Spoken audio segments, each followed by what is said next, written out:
nih, nah, cemas duluan atau takut duluan? Cemas duluan atau takut Nah, duluan? gara-gara cemas jadi takut atau Takut jadi cemas. Rasa takut itu biasanya muncul karena kita sudah pernah menghadapi suatu peristiwa tertentu. Jadi kita sudah ada di situasi itu, sehingga kita menjadi takut. Tapi kalau cemas, itu kita belum tentu karena, tapi kita memprediksi. Kita tahu tuh benar apa enggak? Kalau yang dari itu gimana? Kalau jadi cemas dulu atau takut? Jadi ya itu dia, balik momennya apa? Ya kan? Bisa jadi misalnya takut duluan jadi cemas. Contohnya gini contohnya, dia takut sama binatang melata. Tiba-tiba cicak sini, dia takut sama binatang melata. Takut. Akhirnya setiap ada benda yang bergerak di atas, asosiasinya cicak. Iya. Cemas Jadi cemas. Gitu kan? Contohnya kayak gitu. Jadi cemas atau takut dulu, dia dulu mana nih yang menjadi trigger. Terus kadang-kadang juga suka ada pertanyaan begini, kalau aku udah cemas sampai mau muntah, aku harus ngapain? Kalau aku udah cemas sampai aku muntah, pas ngapain? Muntahin aja dulu.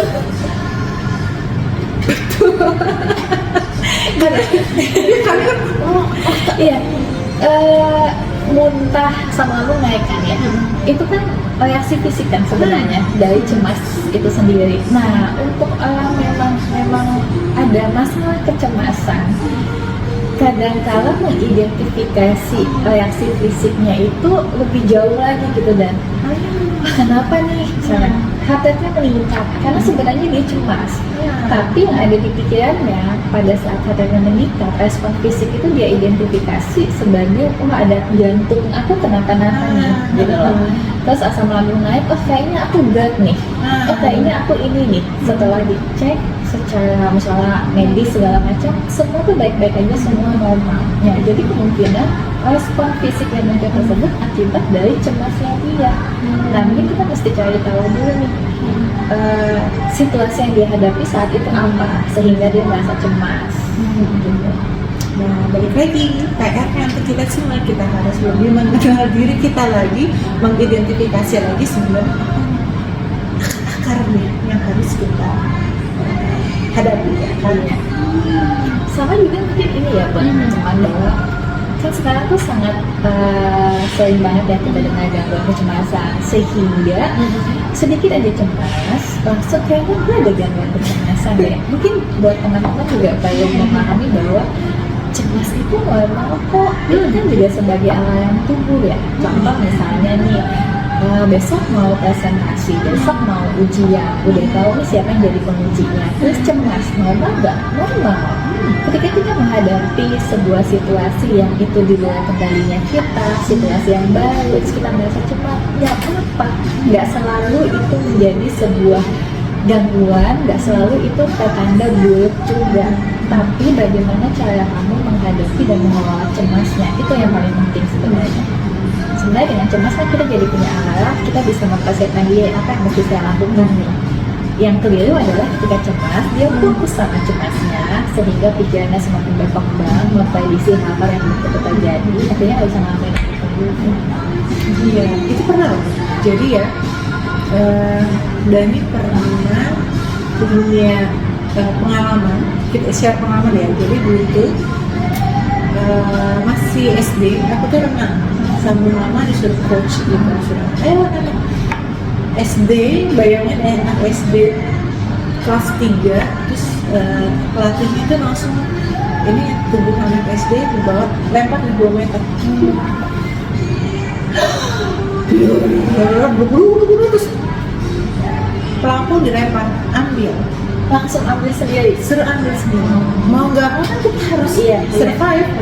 Jadi setiap kalau berenang cemas sampai muntah. Karena langsung ekstrim kali ya, dan pengalaman yang didapatinya gitu.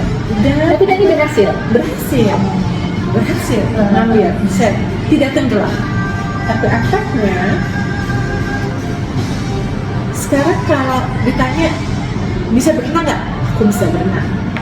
Tapi kalau ditanya snorkeling suka nggak? Suka. Diving? No. Kenapa? Dalam. Oh, ini ada kaitannya dengan masa lalu ya, Yes. kedua mental tadi. Itu yang sedang latihan. Ternyata psikolog juga ngalamin hal kayak gitu ya. Karena kita pun manusia, ya kan? Di sini Sebenarnya sesimpel nih, ini perdana kita tanya, gue cemas loh. Ya, maksudnya lo suka banyak gini juga. Nah, gimana sih caranya bicara tampil depan umum? Pasti kalau psikolog gampang lah bisa ngatasin. Oh, jangan salah. H-1 bahkan di hari hanya itu masih sampai saat ini itu masih struggling, masih dalam artian tapi mungkin udah punya caranya ya. Pertama, datang jangan telat gitu, terus pahami siapa audiensnya, tapi cemasnya ada banget kayaknya dan akan selalu ada sih gitu. Tapi itu tadi fokus gimana untuk ngatasinnya, apa yang dikhawatirkan, kalau memang benar-benar pikiran-pikiran yang membuat cemas itu di breakdown satu persatu. Nah itu dia, kalau jadi tenang teman-teman, kamu nggak sendirian loh. Kita pun juga merasakan, tapi ini adalah suatu keputusan. Kita mau menghadapi ketakutan kita tersebut dan membereskan semuanya atau menyerah. Dan kami berdua memilih untuk bisa survive. Jadi kita sama-sama untuk belajar terus dan terus. Karena sebenarnya kan itu pilihan ya Dan ya. Benar. Untuk kita tetap berada di tempat nyamannya kita, zona nyamannya kita, sebenarnya kan ya udah tinggal memilih untuk nggak terima jadi langsung one on one sama klien aja di ruang praktek, kan itu sesuatu yang udah biasa kita lakukan ya. Betul. Tapi akhirnya mungkin kita nggak akan berkembang gitu loh. Sementara kalau kita mau mencoba hal yang baru, meskipun ada percikan-percikan cemas yang kadang-kadang aduh gimana gitu ya, sampai bisa nggak buat tidur segala macam, kita berkembang sih gitu. Itu serunya. Tinggal ya H-1 biasanya nggak cokin Dani gitu ya, udah aku cuma gini gitu, cuman butuh untuk buang sampah aja, terus dikuatin, didengarin kayak gitu, sesimpel itu aja sih.